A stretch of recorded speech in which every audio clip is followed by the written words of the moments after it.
네, 주말 사이 10대 학생이 60대 경비원을 폭행하는 영상이 SNS를 통해 확산이 돼서 논란입니다. 네, 관련 내용 정혁진 변호사, 장유미 변호사와 함께 자세히 짚어보도록 하겠습니다. 안녕하십니까? 안녕하세요. 글쎄요, SNS에 퍼진 영상을 보면 경비원인 60대 남성과 10대 남성이 몸싸움을 벌이다가 학생의 경비원을 넘어뜨리고 이 발길질하는 이런 장면이 나와 있잖아요. 네네. 이거 어쩌다 이런 일이 있던 겁니까? 이게 12일이니까 네네. 금요일인데요. 새벽 0시였대요. 한 60대 남성으로 보이는 사람과 저 영상 봤을 때 저는 처음에 저 사람이 10대인가 하는 생각이 들 정도로 정확하게 그 젊은 사람이라고 보였는데 네. 근데 이제 10대 학생이라고 하는 거죠. 근데 경기도 남양주시의 한 상가인데 먼저 60대 남성이 주먹을 휘두르는데 이내 그 젊은 친구가 일방적으로 넘어뜨리고 발로 차고 일방적으로 폭행이 진행이 됩니다. 네. 어떻게 이런 일이 벌어졌는가?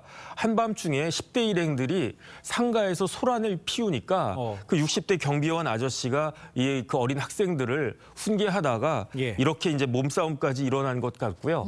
더 중요한 건 뭐냐면 이 장면을 일행 중 한 명이 동영상으로 촬영을 해서 촬영한 것도 문제인데 이것을 SNS에다 유포한 거죠.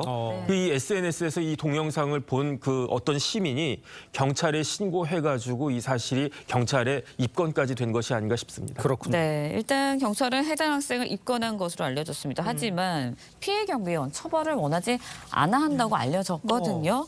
피해자가 원치 않아도 가해자에 대한 처벌 필요할 것 같은데 어떻게 보십니까? 어느 죄명이 적용되는지에 따라서 다릅니다. 네. 일단 폭행죄로 의율하게 되면요. 폭행죄는 반의사불벌죄라고 해서 피해자가 처벌을 원하지 않으면 아무리 가해자라고 해도 수사기관이 조사를 할 수조차 없습니다. 네. 그럼 폭행죄가 아닌 상해죄로 적용을 한다라고 하면요. 이거는 피해 정도가 굉장히 위중하다고 보는 거기 때문에 피해자 의사와 상관없이 조사를 할 수 있는데 네. 일단 경찰은 상해죄로 들여다볼 예정인 것으로 보입니다. 그렇군요. 이 영상을 보면 한 3초가량 의식을 잃고 쓰러져 있거든요. 네. 그러니까 폭행이란 건 자연 치유가 될 정도로 특별한 치료가 필요하지 않은 정도. 상해는 그 반대의 경우라고 생각하시면 될 것 같습니다. 알겠습니다. 네. 정 변호사님, 저뿐만 아니라 저 폭행 장면을 그 SNS에 올린 거 이것도 잘못된 거 이건 어떤 식의 처벌이 됩니까? 그래서 이제 장 변호사 조금 전에 이야기한 것처럼 예. 폭행 부분에 대해선 처벌 불원의 의사를 밝힌 것 같고요. 예. 그런데 해당 경비원이 저렇게 영상을 유포한 것은 잘못된 것이 아닌가.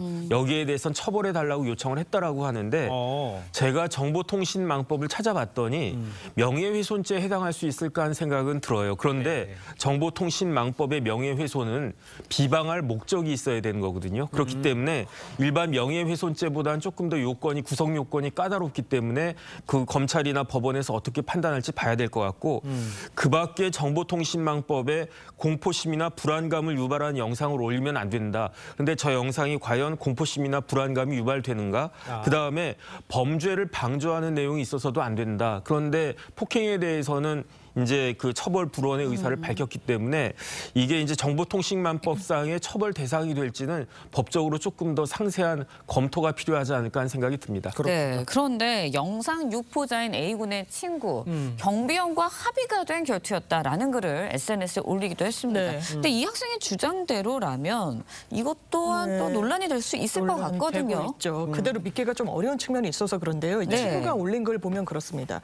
본인은 뭐 스파링을 하는 거를 좀 옆에서 관전하다시피 했다는 거예요. 네. 그리고 그 60대 경비원이 먼저 스파링 제안을 했고 그리고 그 영상에 남긴 것에 불과하다. 그것도 공개하려고 했던 게 아니라 친친이란 표현을 썼는데 본인의 내부 SNS에 일부 공개만으로 올렸는데 이렇게 확산이 된 거다. 본인은 문제가 없다라고 생각한다는 취지인데 일부 보도에 따르면 스파링 이런 부분에 대해서는 일단 피해자가 부인하고 있는 것으로 전해지고 있는 그런 보도가 있습니다. 자, 다음 이야기도 좀 짚어보겠습니다. 네. 최근요, 김포의 한 아파트가 입주 예정일을 앞두고 아파트 높이가 약 60cm 높게 지어졌다는 이유로 입주 불가 판정을 받았습니다.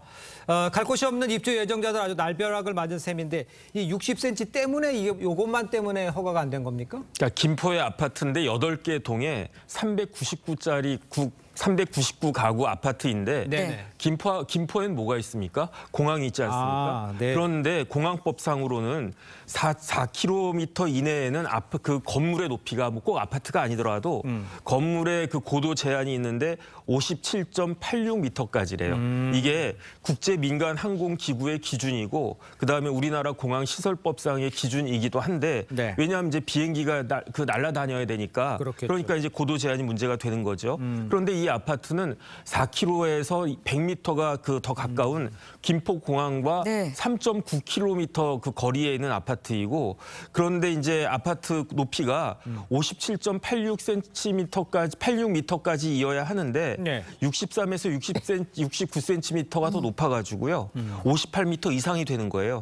그러니까 사용 승인이 불가하게 된 거고 그렇기 때문에 이것은 시공회사와 감리회사의 오류라고 할 건데 문제는 뭐냐면요. 예. 이러한 사실들에 대해서 3.9km 안에 있는 네. 그 떨어져 있는 아파트가 지어진다라고 하니까 이미 한국공항공사가 이 기준을 잘 지키라고 공문까지 보냈는데 이 기준을 철저히 지키라고 그럼에도 불구하고 저렇게 오류가 났다. 그렇기 때문에 어쩔 수 없이 그 기준은 지켜져야 되는 거니까 예. 재시공이 불가피한 그런 상황인 것 같습니다. 그렇군요. 아파트를 시공한 측에서 공항 옆인 거 그리고 고도 제한에 걸리고 있는 네. 지역이라는 걸 충분히 알고 있었을 텐데 그렇죠. 이 책임을 어떻게 물어야 되는 건가요? 두 가지가 있을 것 같습니다. 일단 주민들이 책임을 물을 것 같아요. 법적으로. 왜냐하면 처음에 설계 허가 등등은 문제 없이 통과를 했다는 거 아닙니까? 맞아요. 그렇다면 어떤 과정에서 왜 이건 너무나 시공사로서는 챙겨야 될 기본 중에 기본인데 입주가 이렇게 지연될 정도의 어떤 문제를 일으켰기 때문에 거기에 대해서 손해배상 책임을 물릴 수 있는 방법이 있을 것 같고요.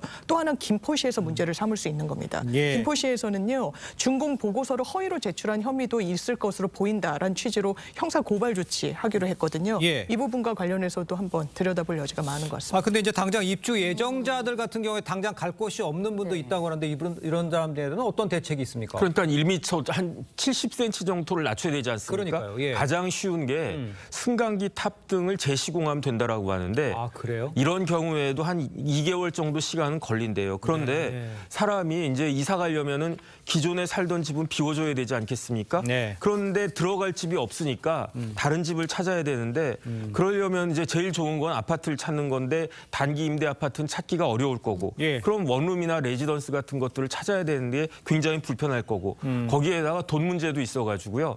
사실 아파트를 다 자기 돈 주고 들어간 사람이 없잖아요. 아. 그러니까 중도금 대출을 받았을 텐데 이 중도금 대출을 주택담보대출 같이 이렇게 대환해야 되는데 이것도 쉽지 않을 것 같고 무엇보다도 지금 이제 1월 초니까 좀 있으면 신학기가 시작이 되잖아요. 그러면 어린 아이들을 데리고 있는 집 입장에서는 학교나 유치원들도 문제가 될 것 같고 네. 생각보다 문제가 훨씬 더 심각해질 수 있을 것 같고 여기에 대한 대책이 꼭 필요할 것 같습니다. 네. 알겠습니다. 자, 두 분 말씀은 여기까지 듣겠습니다. 고맙습니다. 맞습니다.